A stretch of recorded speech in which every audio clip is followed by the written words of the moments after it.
All right, and it looks like we're live. The last we had left off with our loyal company employees for Transdimensional Salvage Incorporated. Um, they were basically snowed over. They thought that they were being taken to another base because the last base had been completely obliterated by the elongated glass beacons with like a skull inside wrapped in this like alien gray flesh. Has like this like so the beacons have been sort of weird and showing up in various places, and it seems to be those are the reason they can jump from place to place is because of these beacons. So anyway, they were taken to this other place. They survived the travel through the wastes, and they thought they were at Transdimensional Salvage Incorporated, but turned out they were there with their rival corporation, Cipher Corp, and they were going to have their brains scanned, and they were going to be obliterated. There's a representative there, and so they kind of figured out what was going on, and they were about to break out, and as they were heading out of this very high-tech room, there's all these guys, like, security guys with guns, and it's a little bit of a stalemate cliffhanger. That's where we kind of left off. So before we start, is there anything you guys want to jump in and say real quick, or you have any questions or anything like that? I don't have any at the moment. Okay. How about you, Tony? A general question related to the pre-gens, and I'm not sure if you remember or not. We're adding the skill or the stat bonuses to the skill rolls. Did you account for that? Did I account for that? That's a good question. When I'm looking at an athletics skill that uses dexterity, and it's 2 and 6, I have a +1 for my dexterity. So was that really 1 and 6, and you already added the +1? Or Yeah, I'm pretty sure I added that all in there. Okay. Yeah, I'm pretty sure. So you just go with that. Okay.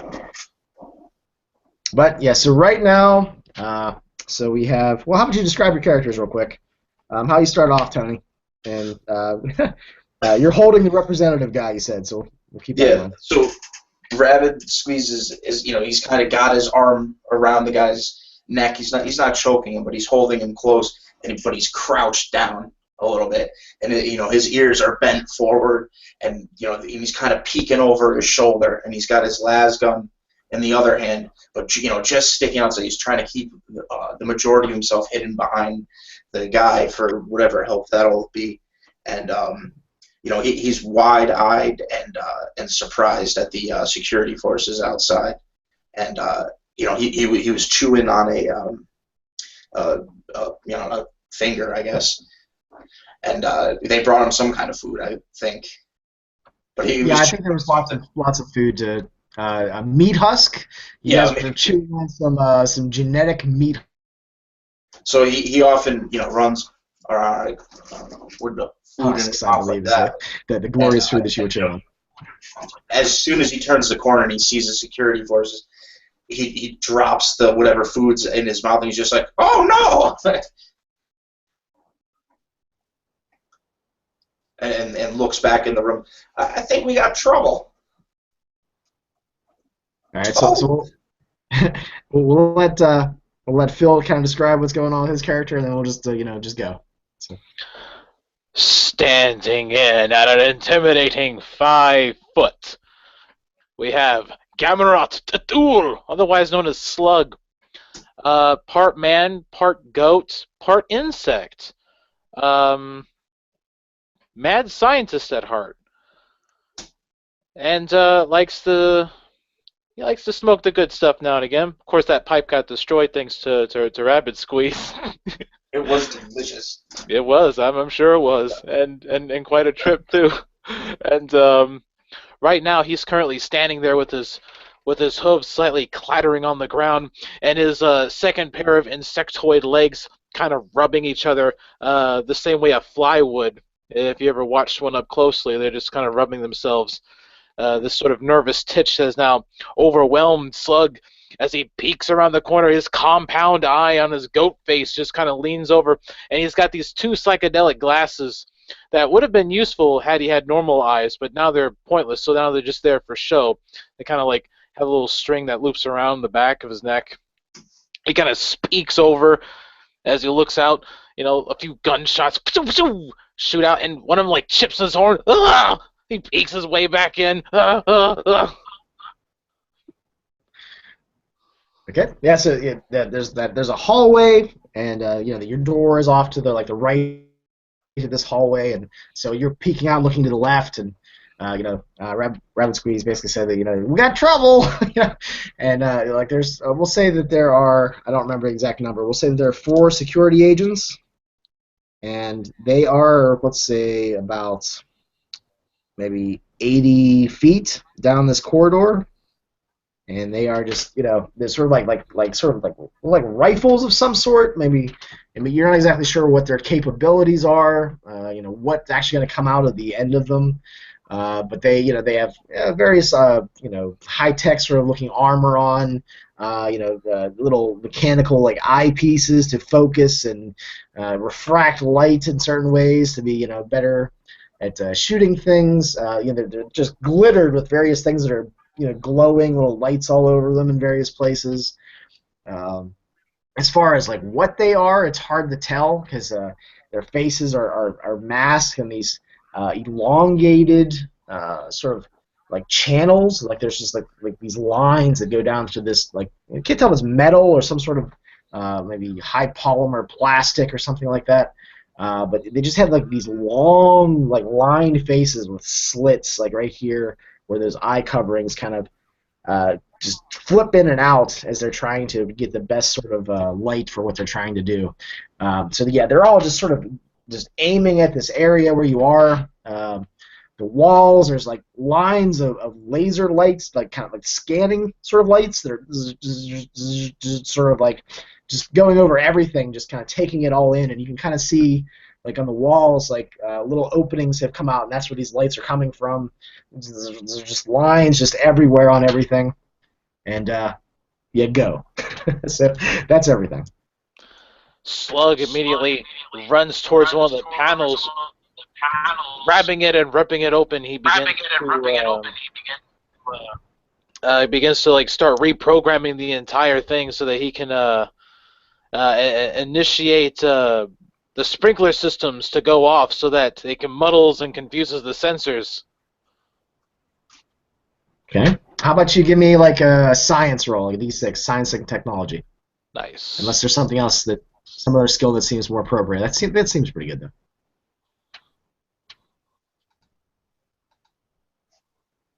Oh yeah, because that's a success for me. As I need a 3 or less to succeed on a science and tech roll. So Okay. he'll get in there and he'll start like messing around, and he'll look over at you, Rabbit Squeeze. All right, be ready to make a run for it. And he connects 2 wires here, and then he'll start pulling out a few here, and then a little panel, and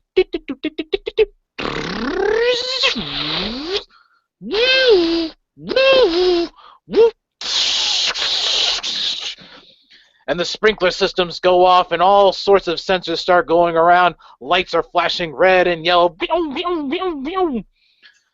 And the sensors are now confused. Let's make a run for it! He goes, take him! And he just kind of kicks the representative like forward, trying to shove him into the as far as he can into the group of guards. And what are you doing? And he takes a big leap backwards, and they sort of start just firing randomly. It's hard to see. There's actually a lot of water coming out of the ceiling, the walls. It's like geysers, like just spraying from above, from your feet. And it's really hard to like see more than like 5 feet in front of you, just from all the vapor and the water, everywhere. There's just like shots, just like ricocheting. So they're using some sort of a traditional sort of propelled object. You're not really sure what they're firing, but one just like ricochets right past Rabbit squeezes head, maybe just tips, just hits the tip of one of his ears as it's going through, and then you're just covered in blood as the representative just gets, you see his body sort of tumble like right past you, like whatever hit him just had like a serious sort of impact. Are you guys like firing anything? Are you, like how are you going down this corridor towards them?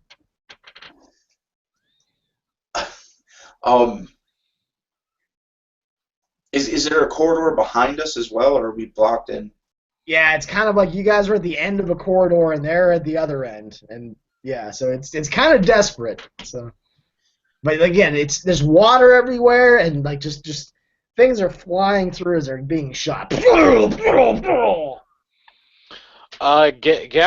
is he's just gonna go in guns a-blazing, and he's gonna have his bolt pistol out, and he's just gonna start just waylaying. Ah! Doo, doo, doo, doo, doo, doo, doo, doo. I got the mutation of wings the last time. Does that allow me to? Can I hover myself, or is it just kind of like? I'll say, how about yes? Okay, so Rabbit like jumps at an angle towards a wall, and his feet hit the wall, and he kind of parkour kicks off of it and starts beating the hell out of his dragonfly wings, trying to keep himself off the ground. And he says, "Slug, jump on me quick!" And he starts firing towards like electrical paneling or the side paneling where these lights are powered from trying to expose some power wires. And as the panel flies off and everything, I'll make a roll or something to see if this goes good. Because I'm aiming to maybe shoot some panels and maybe get some wires to hit this water, like sever some electrical connections. It's kind of cutting out a little bit. I think it's on my end. Maybe I should lower my quality a little bit. But so you're flying, and you told him to jump on your back, and what was it? What was that about the panel? I'm trying to shoot at the panels and the lights to expose some electrical wires to maybe have them fall into this water that's pooling now. Maybe see if we can shock these guys a little bit. Time to shock the monkey. I got you. Yeah. All right. Why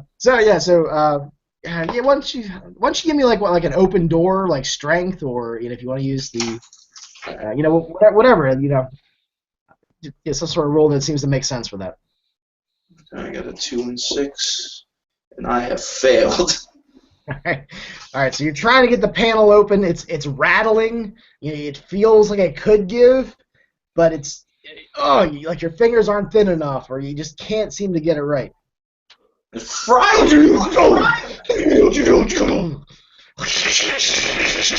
Water everywhere. All right. So what does the goat man do? He sees Goat man's trying to rip a panel off a wall.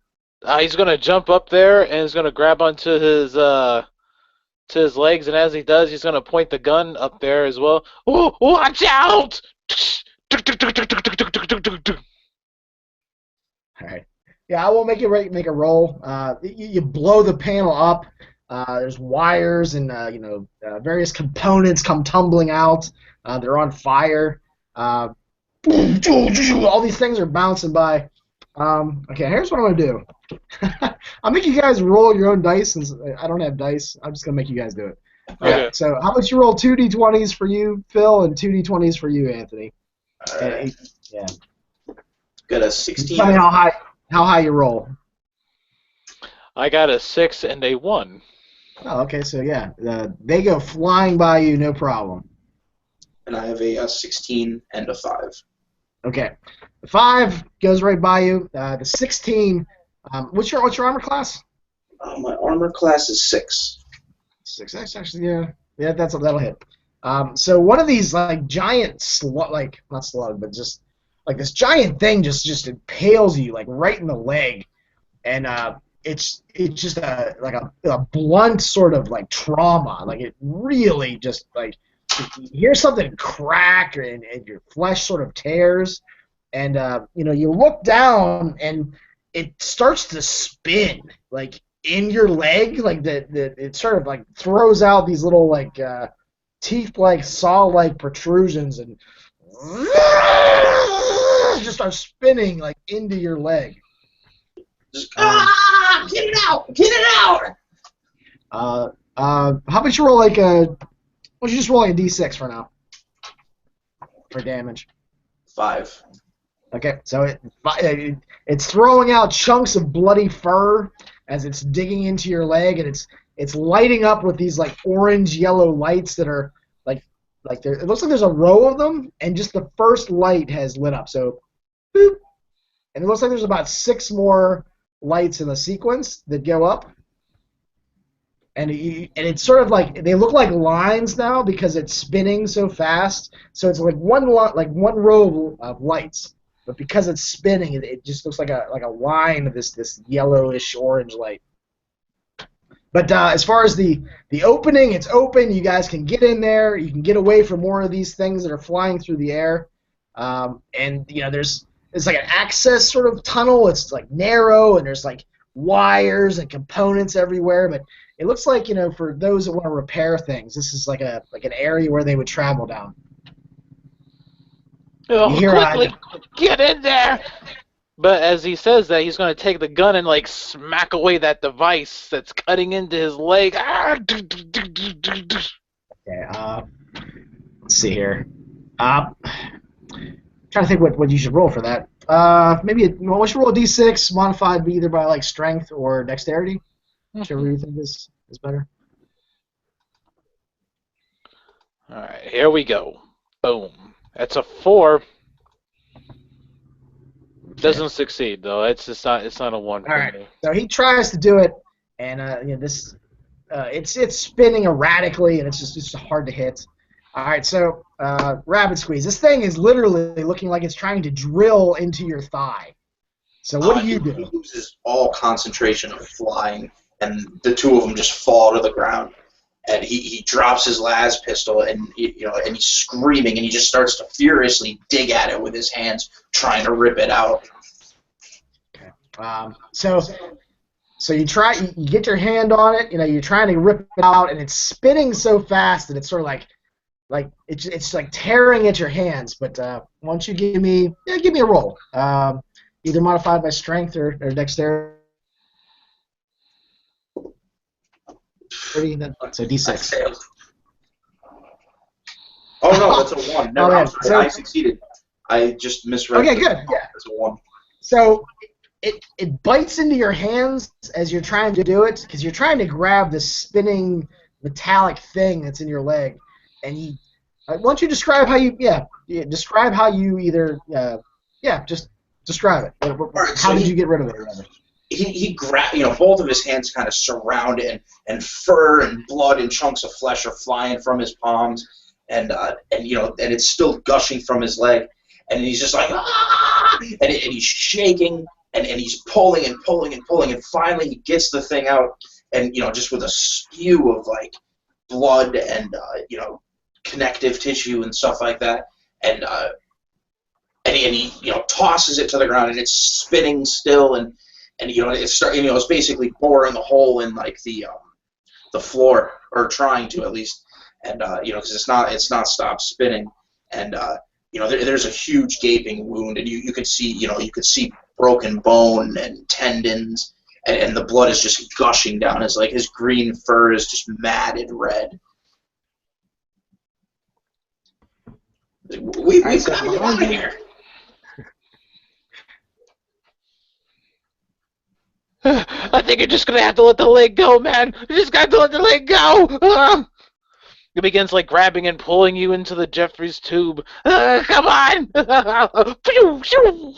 Using his good leg to like push himself backwards while on his back sliding through the tube. I never picked up that las gun, so that's gone now. And Slug, he's gonna like hand you like a little healing injector. Go ahead, stab yourself with it. Come on, we gotta go.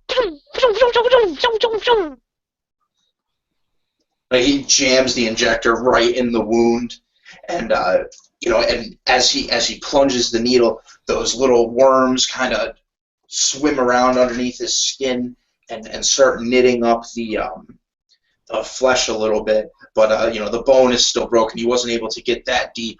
So while it provides some relief, is he's not out of the woods and he's still pushing himself backwards on his good leg.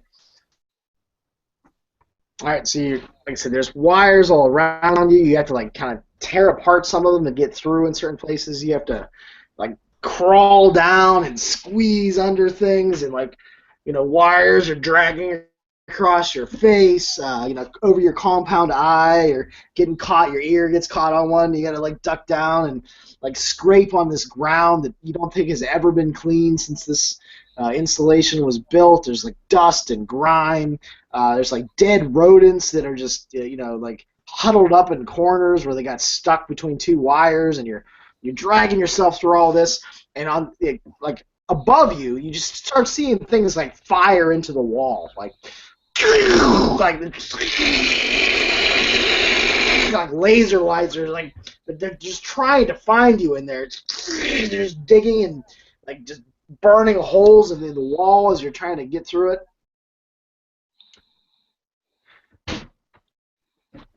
Come on, Draven, come on!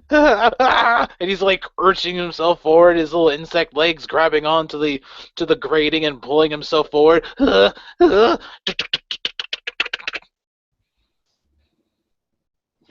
And you're not really sure what happens all of a sudden, but it's like time slows down. Like you're staring maybe at this laser light that's like burrowing and boring through metal, and it's just you just see it just slowly, like it's just happening. Like you're just watching the like pieces of metal are just slowly tumbling through the air.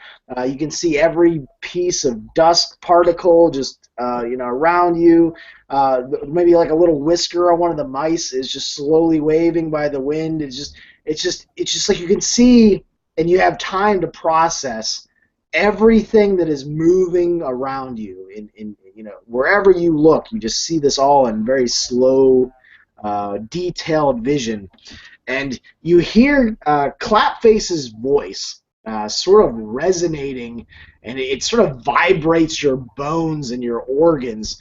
And there's just this intense light that seems to erupt from like roughly where you think the high posh room is, and then the world is just erupts in noise, and you feel yourself being hurled like violently to you think here to the right as the wall itself comes towards you. Like, so this little corridor that you just gets just smashed, and you're just wedged up against pieces of metal and wire, and like the whole world, like you have this very disorienting, like vertigo feeling as you feel yourself flying and moving through space in time. The bits of metal just start to just they get very hard to see, and you realize that you're being coated in some sort of like viscous ooze cocoon thing.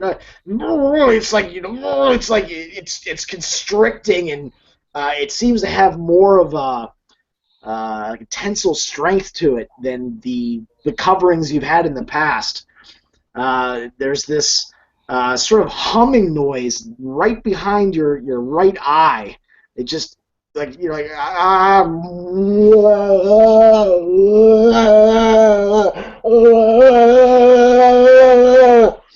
then it all stops, and you're floating in zero gravity in pitch black nothingness, and it's just you, Rabbit Squeeze, and one of the beacons that is glowing. The line of metal in its center is just pulsing this like vibrant, like light purple sort of color that's just coating body in purple light on this side, and everything else is just pitch black, and you're just floating, and you see each other, but you do not see Clapface at all.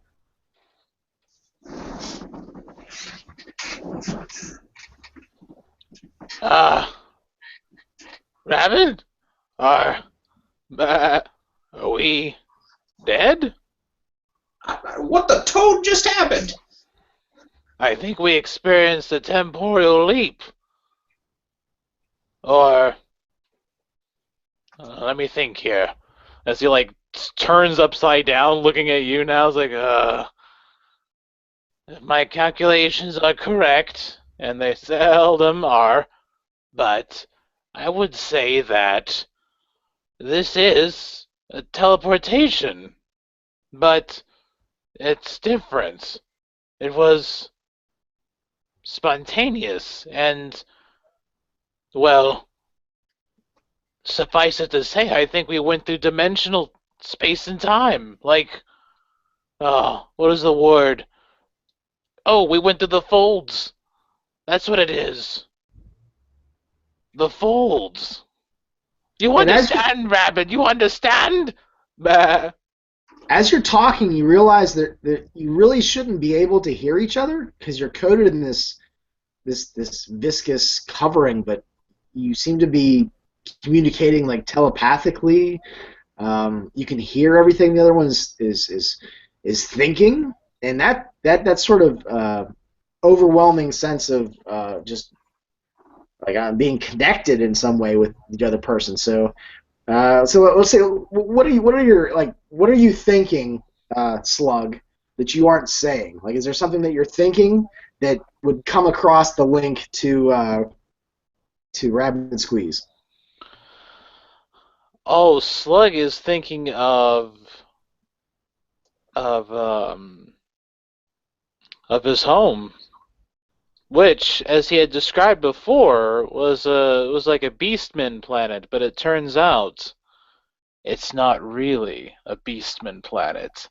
It's a laboratory, a place where he was for. And like you suddenly like that's the image that you see. You see him in like a laboratory as a little baby, clomping around, and there are humans around him. Some of them are feeding him paper and stuff, and others are just writing down notes and stuff. And he's just like, ah. And so that's what's coming across the link. How about Rabbit Squeeze? Like, what's Rabbit Squeeze thinking about, or what kind of emotions are bouncing around in his head that would come across the link to Slug? It's definitely chaotic. I mean, he's scared where he is and what's just happened, fearful for his life. But at the same time, like you just get the overwhelming like thought impression. He's like, I bet you Slug's delicious.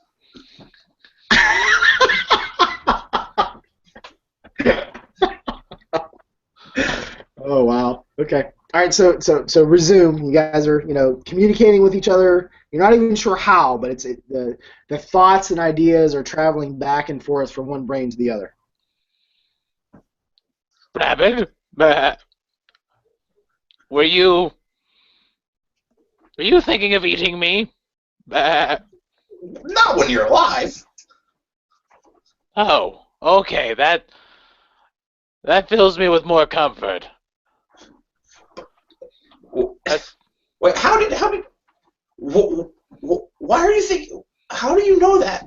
How do I know you're thinking of a laboratory and paper? what? Oh, uh, wait a second. How are we even talking to each other? There's this stuff here.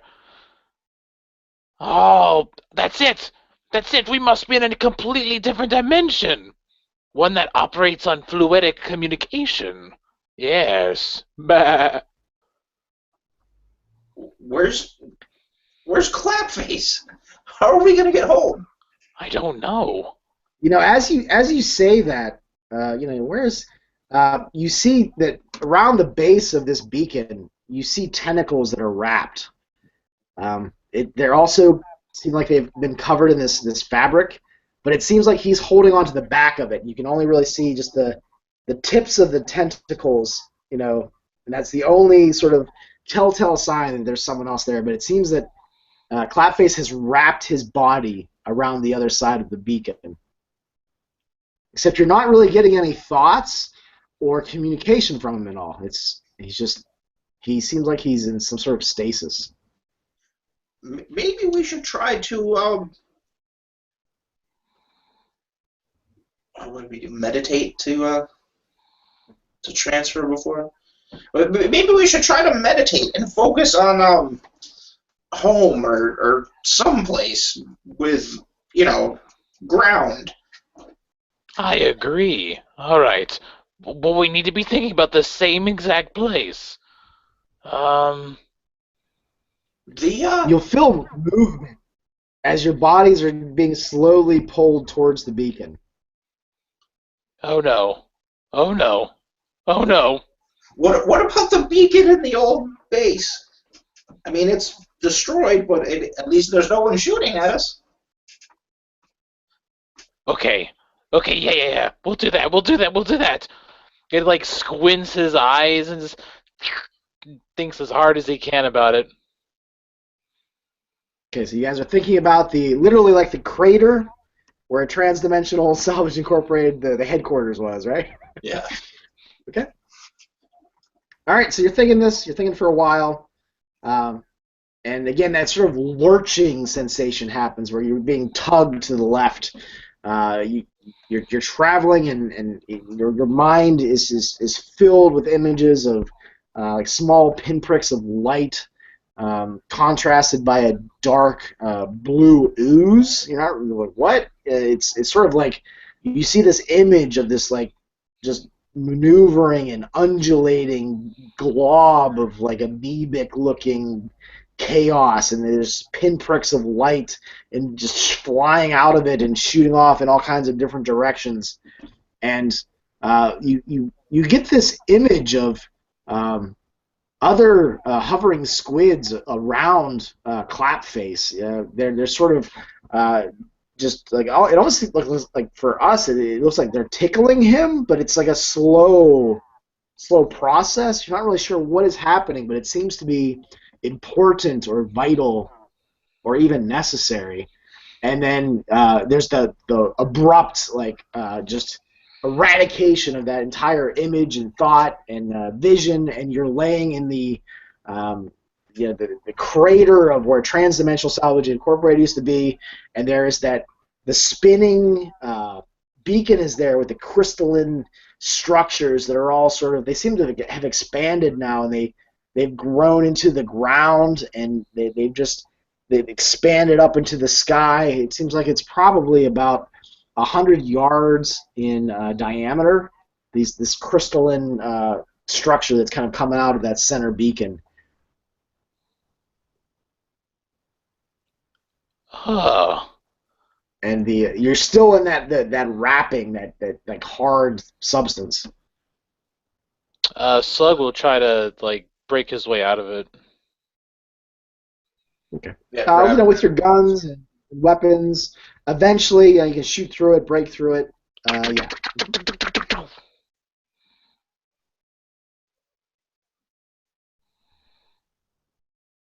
And it's not glowing or anything.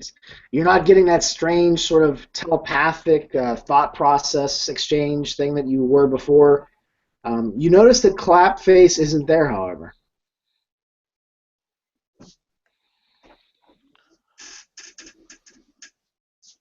I think we traveled between the folds of time and space. You remember that amoeba? Yeah, that was weird. It didn't look tasty. That wasn't even real. It was another reality. Well, wait, that would make it real. Yeah. Bah.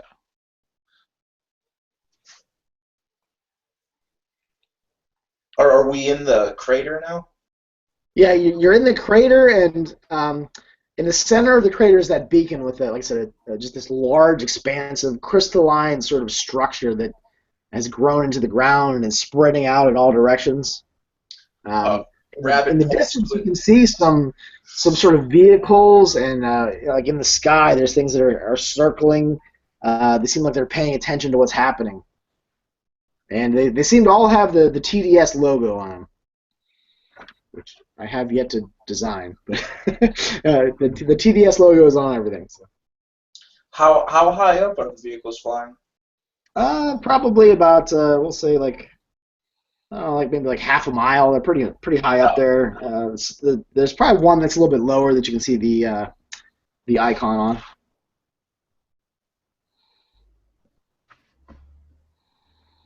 Rabbit will beat his dragonfly wings and kind of go up, about 30 feet or so, and he frantically waving his arms. He's like, "Hey, we're down here, guys. We're down here. Pick us up." All right. How about Slug? Slug's actually just as he gets up from the cocoon, he'll look around and then noticing the crystalline structure, he'll begin to stroke his goat beard and he'll look up at it. Huh. It is it just me, or does it look like a castle?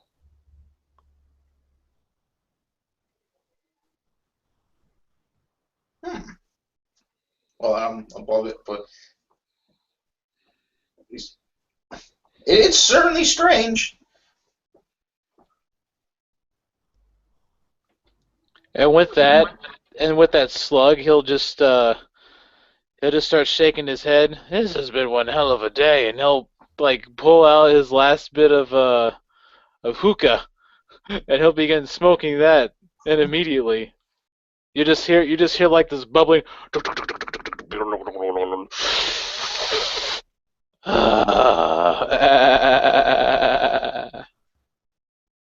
As he just sits there in that pod, just kind of rocking back and forth.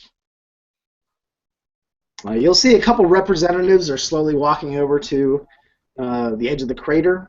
They're the identical clones of the CEO, and one has a clipboard and one does not. The other one seems to have some sort of cybernetic implant beside his eyes and down to where his mouth is. So it's just like you see eyes and this little bit of technology here, and then like this side of his face is mostly been replaced by some sort of technology of some sort. But they're just sort of looking down, like the squinty eyes, and like they seem like they're talking about something, but they're a little far off, so you can't hear what they're saying yet. It's like, "Hey, you guys, you're not gonna believe what happened. They stole our stuff, tried to kill us, toads, every last one." You'll see one of the vehicles and above starts to get lower and seems like it's centering on your location, and you see like these drop doors are slowly opening up.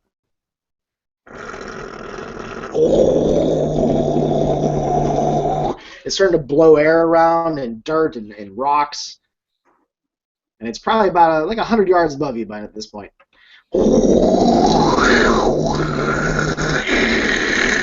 The doors are wide open, and you see what looks like nets inside of it. Oh, come on, not again.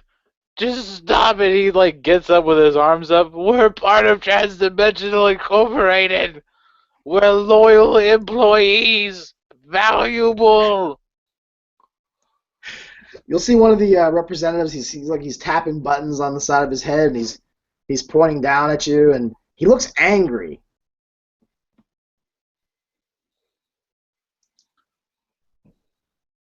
Listen, it's not our fault. They were toads. They tricked us. Yeah, toads. Each and every one of them. Toads. Toads. So Toads. the That's what he vehicle is hears. about 50 yards above you now. The doors are open. The nets seem like they're ready to be dropped, and then the doors actually close.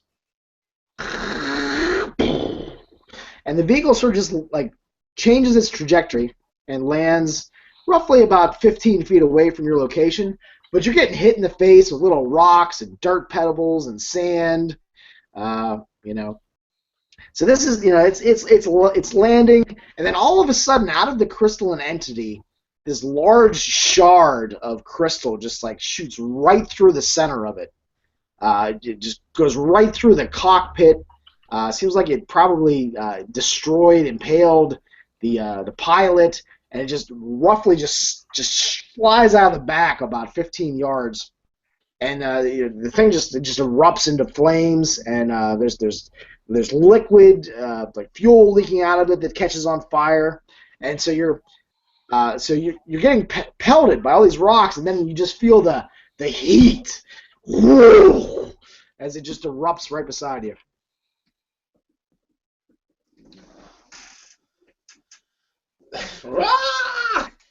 And he makes a mad dash for the clones.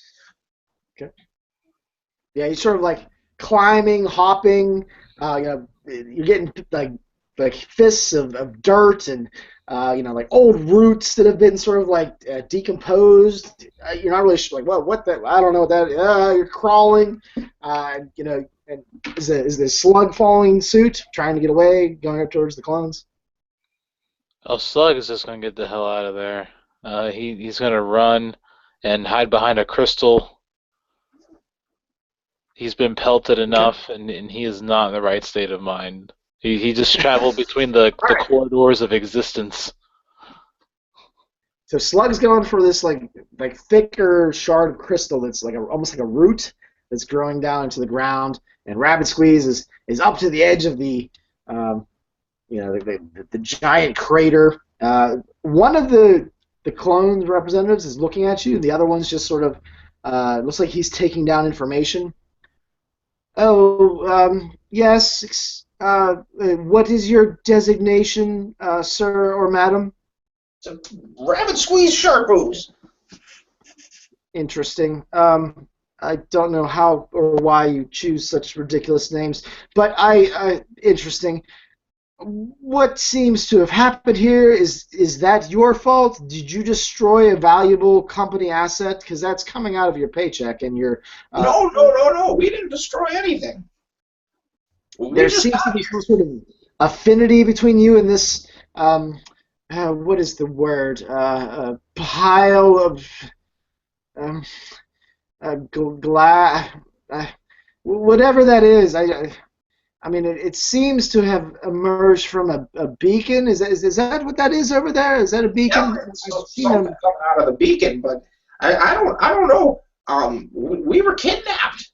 The Cipher Corps. They took all our stuff. Tried to kill us twice. Strange. Then everything stopped, and there was nothing. He looks over his other clone. Apparently, there's been maybe some substance use involved. I don't know the particulars about this, but please make a full report. We might have to take steps. I'm not really sure. Just be prepared. Yes, Mr. Squeeze Face. Are you injured? Can we put you into a healing vat of some sort? It seems like you've got some bloody fur missing. Look on your leg there. Yes? Yeah, look at that. It bored right into me. This thing did the glass-like crystal stuff. Is that important to you? Core. They're advanced weaponry. Oh, well, you'll have to make a report. Unless you would like to just, we can remove certain organs and find out that way. Which would you prefer? No. Report. Full report. Hazard pay. Everything. All right. And your associate down there, the one, it almost looks like he's urinating or something. I don't know what he's doing down there. Is he with you, or is he with the rival corporation? No. He's a employee. Also kidnapped. You see, you keep using that word, but you're here, and I don't see Cipher Corps anywhere. Your story's rubbing a little bit thin, Sonny. Slug peeks his head around the corner, and he's like, "Is it all right?" Bah. It depends on your definition of all right. It's the same as they always are. Trying to decide whether to kill us or pay us. Well, it really just comes down to profits, and we see. Did this devastation is it's incalculable. That the loss of manpower and But we have experience and knowledge of Cypher Corps' hidden operation. wait a minute. Cypher Corps' hidden operation. You know the location of such a place? Slug begins walking up to that area, and Well, generally, yeah. They've got some of your vehicles. Interesting. We have had some strange, how should anomalies lately in operations. Wonder if they're to blame for that. Toads. Toads are to blame. What is this constant referral to amphibious life forms? I don't understand the vernacular, but regardless, I hope that we can get back to business. You are prepared, yes, to make further profits for the glorious company. Am I correct? Oh yes. Profits. Good. So the behavioral programming is still in place. That is good. I'm glad to see that it's stuck and it has made you loyal. Yes, I don't know what else to really say. Is there anything that I can do for you? You got anything to eat? Is food? Yeah, I can have some food procured. We have yes, I think there is Well, I mean, that clipboard will do do. you like he looks over at his clone and he looks at you and he looks at his clone and then he just pulls out a last pistol and just shoots the clone right in the face. Oh, Jesus. And the clone, like he was like writing in things, his thing just crumbles down to the ground, and the clone is just shot. There's still like you can smell in the air, like the smell of this thing has just gone off. There's like blood and brain matter and like skull all over the ground. He just nonchalantly just reaches down and picks up the paperwork, and he just starts flipping through it. He like shaking his head, and he just starts walking away, leaving the corpse of the clone in his wake. As Slug approaches, he looks over at you, Rabbit, and goes, "Glad to see that the corporate ladder is still filled with plenty of promotional opportunities."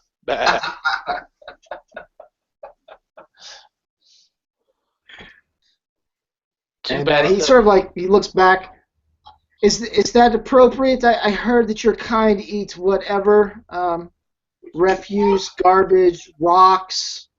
There's plenty of rocks if you're hungry for those, and dirt, plenty of dirt. And please dispose of that. Eat whatever.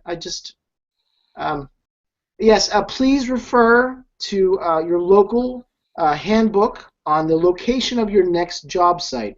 It will be on page 37, section 4, paragraph 3, and you're going to have to peel back that little slip and scratch it off to find the location. But if there's any questions, please keep them to yourself, and yes, refer to your next job site. And he just starts walking away. Job site. The rat's getting down on like a forearm. And then like as you does Rabbit Squeeze start eating the clone? How hungry is Rabbit Squeeze? Yeah, he's eating the clone. All right. A slug will tear off like a suit, like bits of like the suit, and then he'll eat that. That really, these are much more moist sections. No, I'm a refined beast man. So you look in your handbooks, and you go through all the steps, and you're scratching off stuff, and sure enough, there are some locations for the next job site. Seems that it's about you're guessing probably like 100 miles away to the south. Which direction is he headed?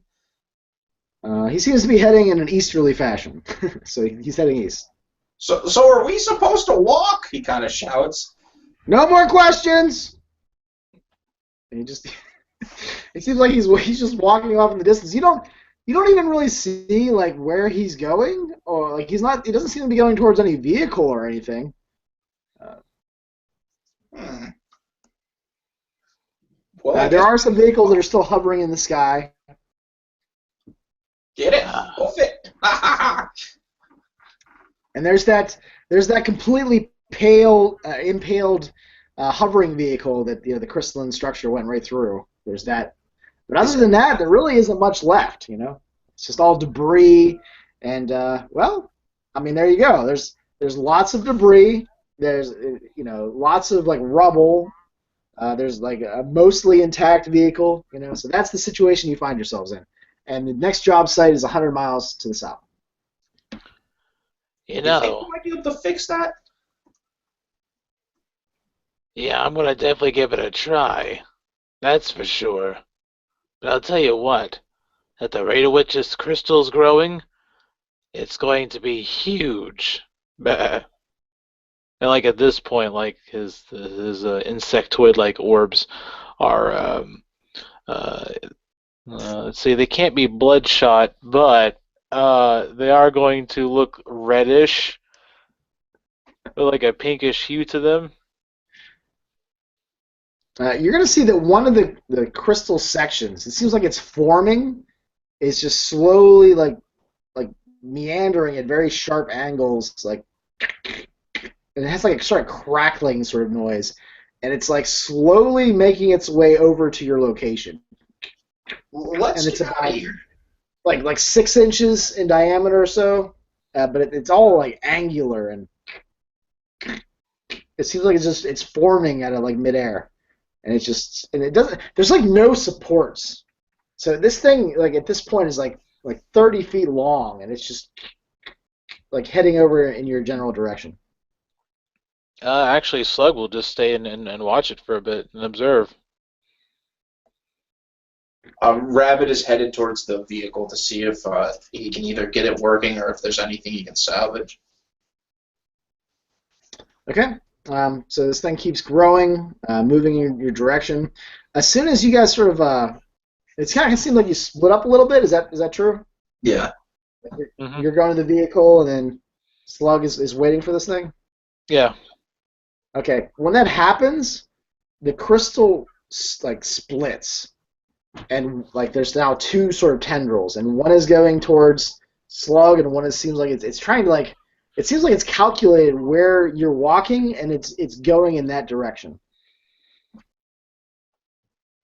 So you reach the vehicle, but this like crystal shard thing is like slowly making its way towards where you are.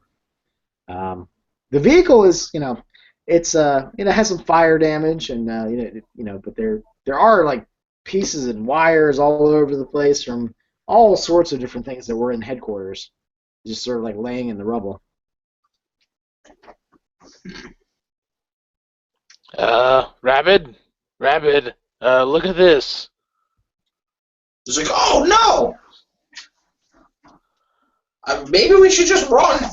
I don't want to find out what happens when that gets to us.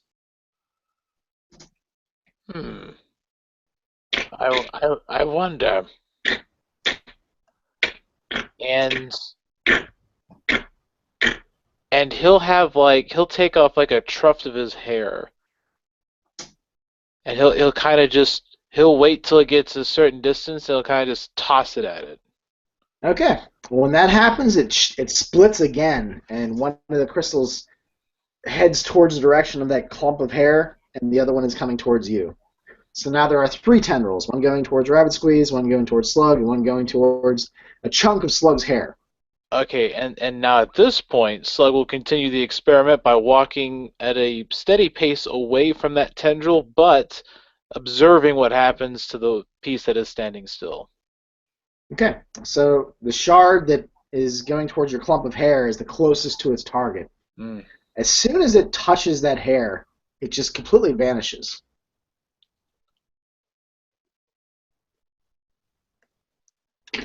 He like his jaw kind of drops and he looks over at Rabbit Squeeze. Rabbit, Rabbit, it's teleportation. Look at it. It's gone. Or it's atomized. Oh, I didn't even consider that.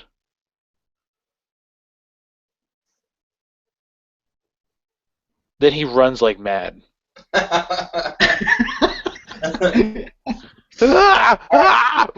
Run! All right, so Slug runs, and how about Rabbit Squeeze? It's probably about 15 feet away from you at this point, and you're standing sort of in this, right by that destroyed, hovering sort of vehicle that just still has a lot of its parts still intact, though. um, I grab like a piece of paneling off the ground or a piece of metal, and I just fucking huck it right at the crystal. All right, as soon as the metal touches the crystal, it completely vanishes.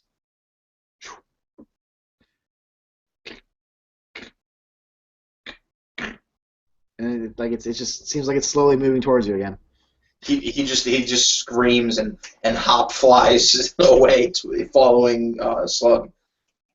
Okay. So you guys are running away, and the rate of speed of this thing hasn't changed. It's slow and methodical, and you're gaining on it. Like you're making distance on it basically by running away. So let's say you're at the top of the crater, and maybe it's like halfway across, or it seems like it's not that hard to outrun it, but it seems like they're still continuing to come towards your general direction.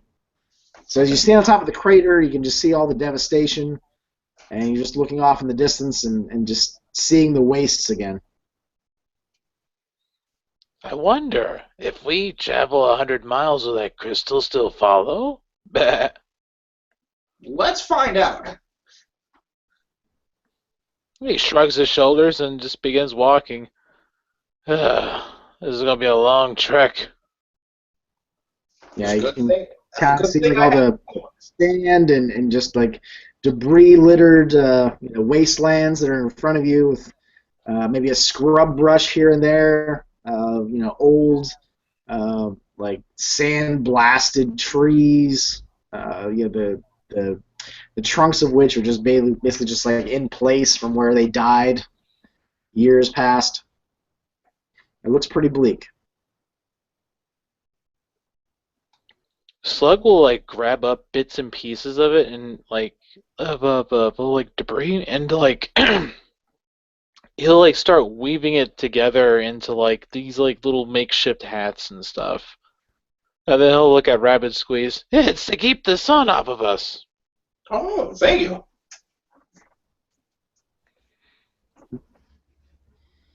All right, so how about we break there? It actually seems like a pretty good place to break. Okay. So you guys are heading south, walking on foot now through the waste that you guys had basically flown over before. So it's kind of desperate. Maybe picture Dune a little bit.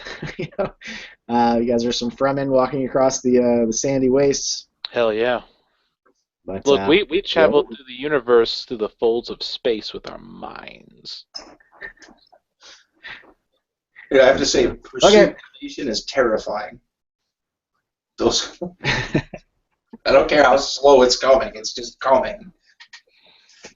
Yeah, and like behind you, like those crystals are like as you walk, it's harder and harder to see them, but you can see them continuing to just follow you, like slowly, like like kind of like a stalker or like a serial killer in like a horror movie. He's just walking and you're running.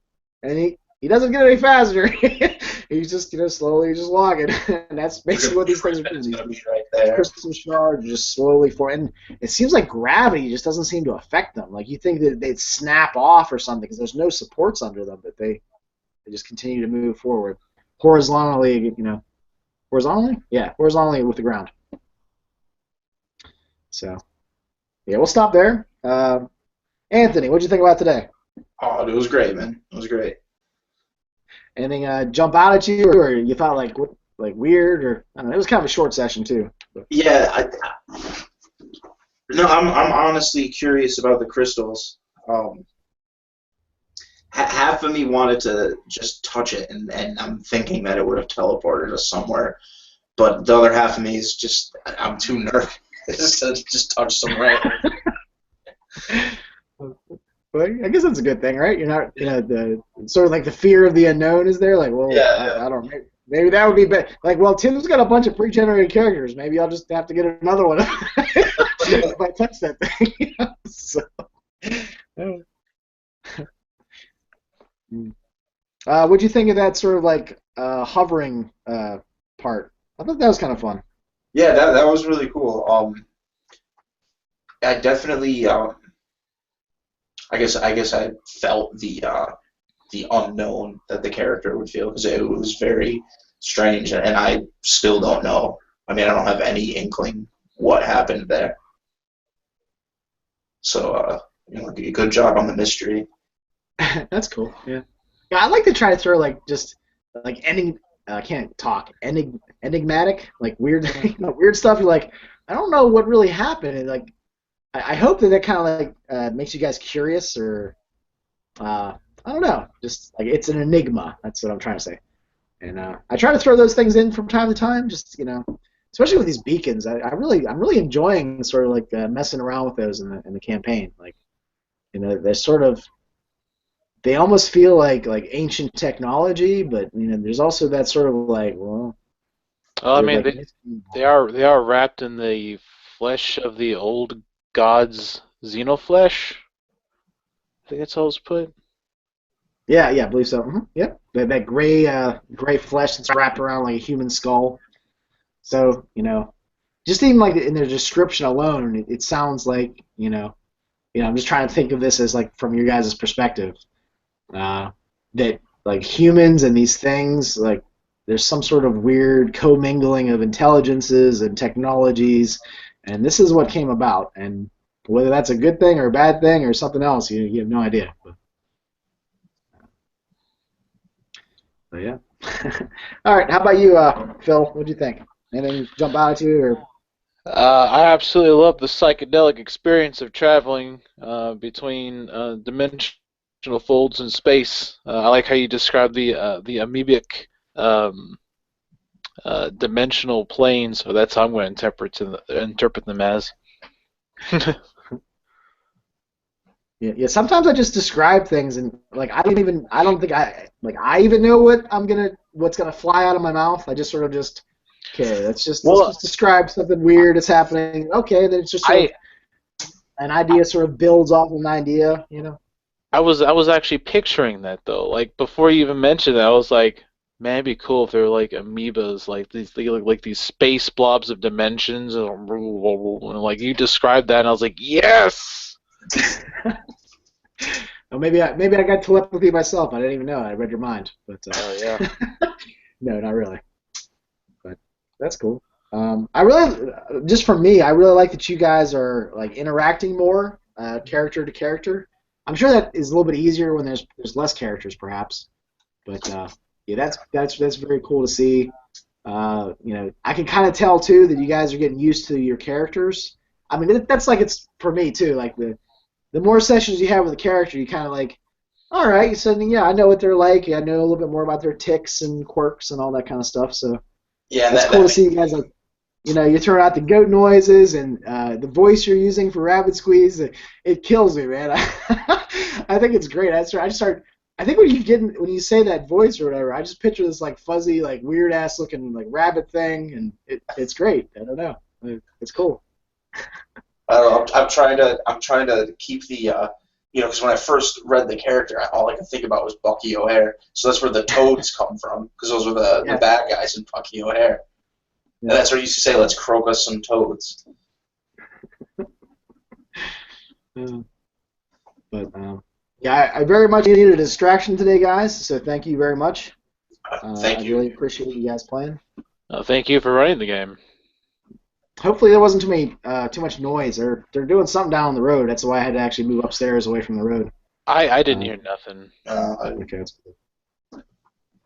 But all right, unless something else catastrophic happens this week, I should be here Tuesday. All right. So we'll try Okay, it here's both. this week. Hopefully we can get some of the other people to jump back in. Oh yeah, Yeah. it'll be fun to have everyone else in here, in on the adventure. The high adventure in space. Yeah, I'd like to see a nice full group if everybody could make it. That would be fun. I haven't had a chance to play with Brad or Jason yet. Yeah, but, yeah. There's all kinds of stuff going on, but hopefully the stars align. We can all sit down at the same time, and hopefully Google Hangouts won't crap out on us. But do okay today. All right, guys. We'll see you next week then. All right, take it easy, guys. Later. Good game.